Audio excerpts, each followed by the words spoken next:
What's up, guys? It's Sky. I have another Blade build video for you guys today. I know I did like 4 in my last Blade video that was just a couple weeks ago that went over all the class, passes, rotations, offense, defense, everything like that.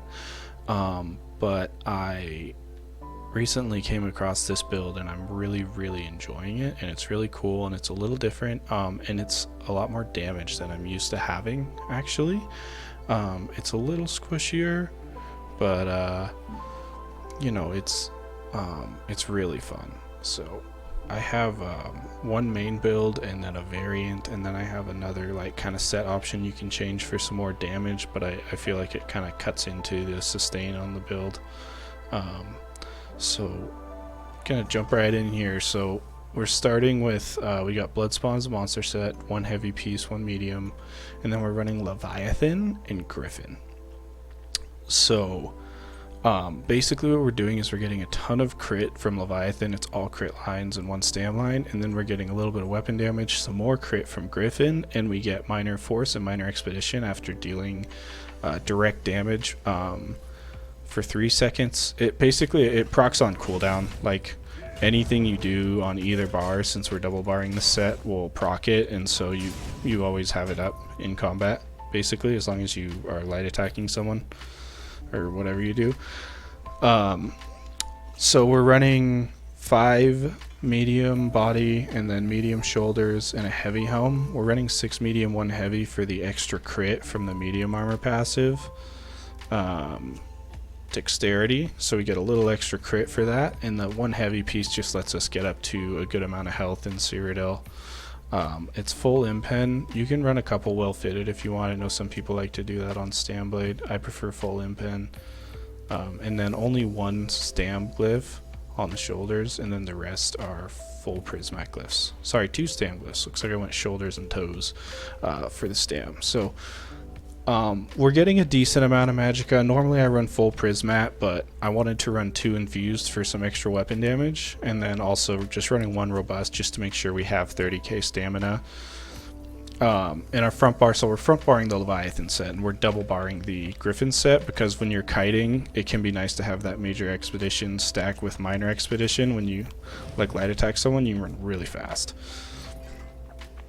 So that's why we're front barring Leviathan. I'm running a Nern Maul. This is what I consider to be the best, but since you have to farm this weapon, a battle axe, a sword, really anything you can get, if you don't want to farm it too much, it won't make that much of a difference. And then we're running an infused Master Ball on the back bar with a weapon damage enchant. This bumps our damage up even higher. I'm running brutality draining poisons. Poisons only proc off of weapon abilities, so since we don't have any damaging weapon abilities on our front bar, they'll only proc on our light attacks. So it's kind of, you know, up to you if you want to, if you're finding the poisons don't proc a lot. But we do end up with like, so we got 5332 weapon damage with everything procced, and that's not including the Master Bow damage, so we're gonna end up with like 5800 damage. Plus, you can see how high our crit gets. We have 73% crit, so 73.97, which does round up to 74%. If you don't run the poisons, just run a shock glyph to proc minor vulnerability. Is probably your best bet for some damage increase. So that's the gear on the first build. I like to run tripods with this because the recovery is a little low, 1776, so it's not, you know, the best recovery, but it's definitely enough. And I am an orc. We're running the Shadow Mundus on all these builds for even more critical damage. And generally I'm using tripods to, those weren't tripods, those were resist pods. I'm running tripods just to have more Magicka. So let me go over the skills real quick, because we're doing a couple unconventional things. Like, for example, we're using Killer's Blade instead of Executioner. The reason we're running Killer's Blade here as our execute is for the pressure points passive. It gives us extra crit for every assassination ability we have slotted. So we have 3 slotted, which means we get a total bonus of 14 crit. I think that's like 7%. I do believe it's around 7%, so that's really nice. Just a ton of crit, extra crit, running in cap. In cap stuns now if it's over 120 ultimate. And then running rally for a burst heal. Camo hunter, this gives us major savagery and allows us to not have to run rep and quit pots. It also lets us get minor berserk pretty easily, even though we never really like activate this ability. It's just slotted for the passives. It also gives us a 3% weapon damage boost through the Slayer passive on the fighter's guild tree. Surprise attack, this is our spammable, kind of just the go-to for Nightblade. It's really nice to have. It also stuns them if you surprise attack from cloak and sets them off balance, which is even more damage, so that's great.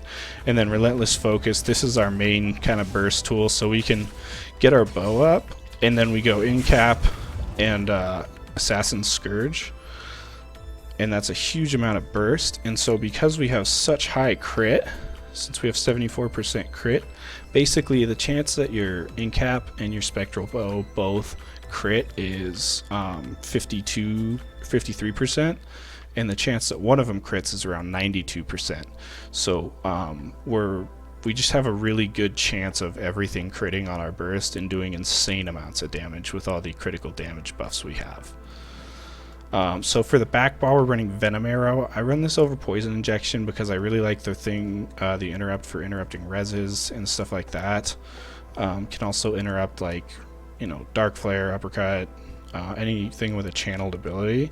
The damage from Poison Injection just isn't really worth it in my opinion. The damage from this ability is so low that we're basically just using it to proc our Master Bow.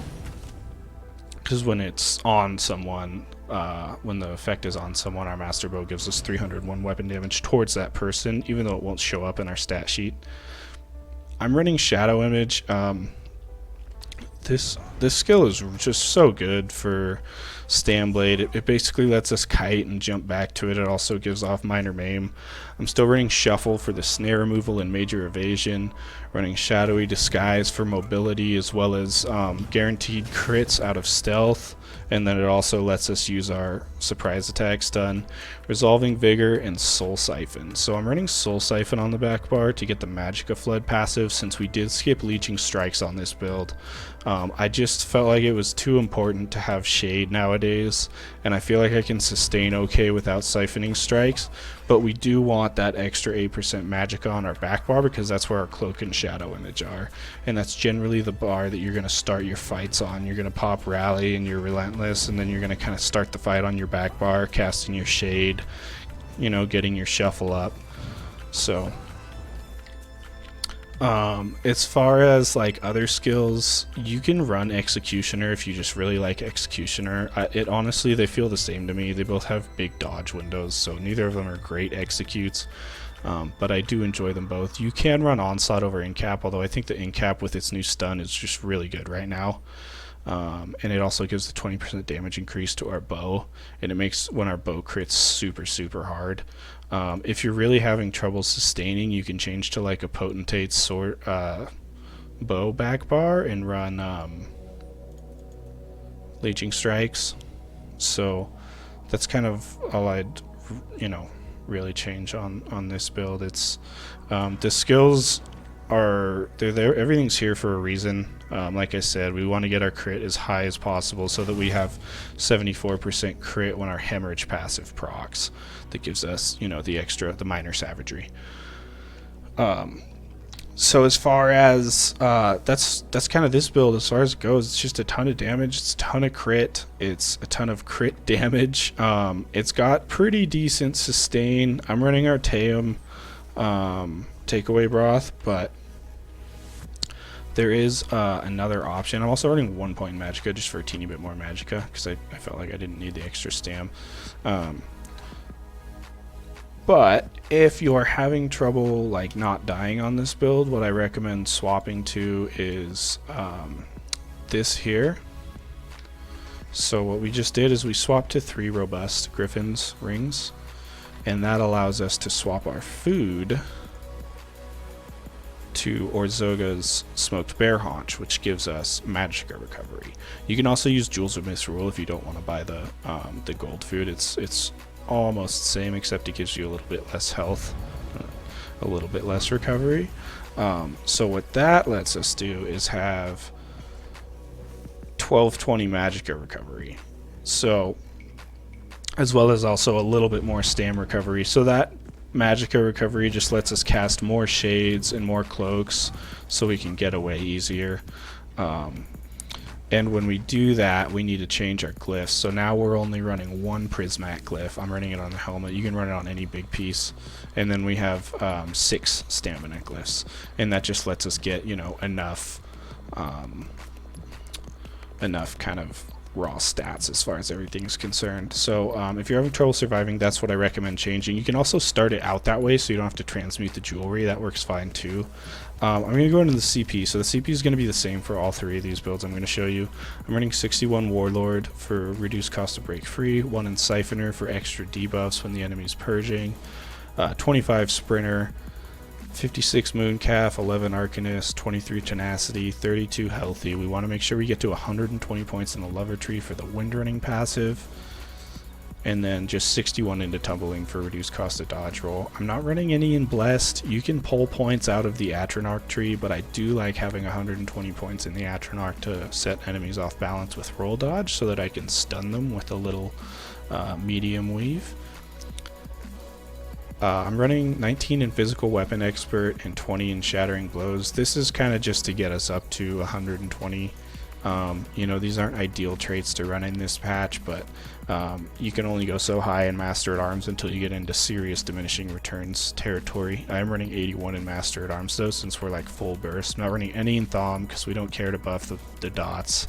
The only dot we have on this build is Poison Injection, and it's just not, or Venom Arrow, and it's just not worth buffing in my opinion. It's such low damage as it is. So we're running 56 in Precise Strikes. You can cram this higher if you want, but I did just like having the extra penetration and 56 in Mighty for physical damage done, disease, everything like that. It's all of our basically physical Stamblade damage.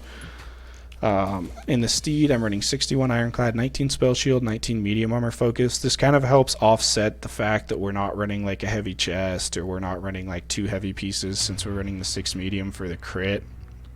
Just gives us a little more resistances, increases your critical resistance by 1253.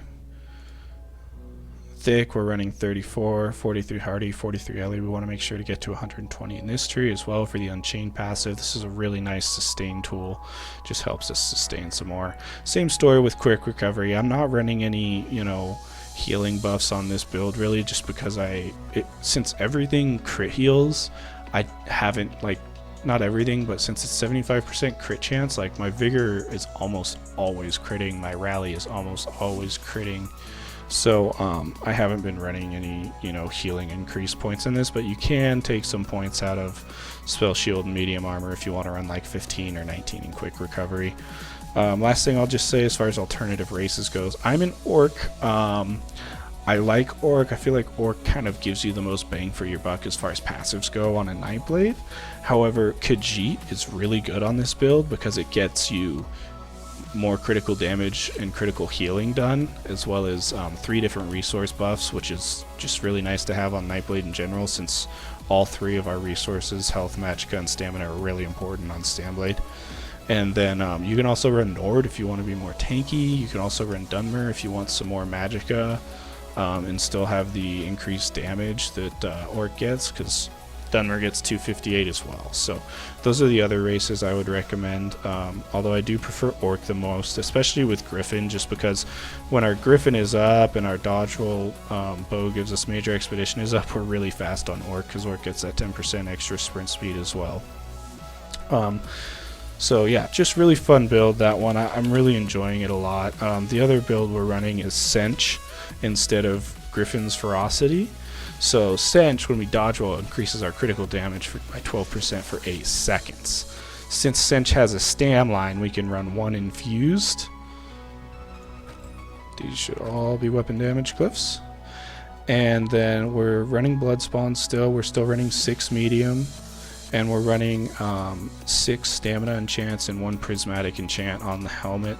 Still Leviathan, Nirnhone front bar, still either a Shocklift or Poisons on your front bar, and still a Master Bow back bar. So not a whole lot's changed from the gear. We have a little bit lower crit. We only have 70% in this build because of Gryphon has those 2 crit lines, but we do get some extra stam recovery as well, which is really nice to have. So we can actually get up to 2,000 stam recovery on this build, since Senche has a stam recovery line.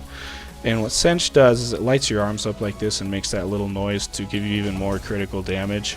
But since we lost Minor Force, we need to slot Channeled Acceleration, which it's not going to let me do in combat. So there's a couple skills you could take off to slot Channeled Acceleration. Although I generally take Shade off, Channeled Acceleration gives us Major Force. So, or sorry, Minor Force. That'd be OP if it gave us Major Force. So, that increases our critical damage done by 10%. So that's what the Gryphon 5-piece does, but now we get to stack it with the 12% from Senche, which is just really, really strong. And it has the highest damage potential of these 3 builds, but I don't like having cramped bar space, and I do really like the higher base crit chance from the Gryphon build, and I also like having Minor Expedition from the Gryphon build. So you can run it either way. I've played around with both, either Senche or Gryphon. I think they're both really good. I just feel like the Gryphon build is maybe a little easier to play. It doesn't have as much to pay attention to. It has less buffs to keep up. So, and also the survivability that Shade can provide you is really strong. So that's these builds, guys. They're really great. If you have any questions, just leave them in the comments. Feel free to join the Discord server. Feel free to just ask anything, ask away in the Discord server. We love theory crafting in there, and I hope you guys enjoy these builds. They hit super hard. So catch you guys next time.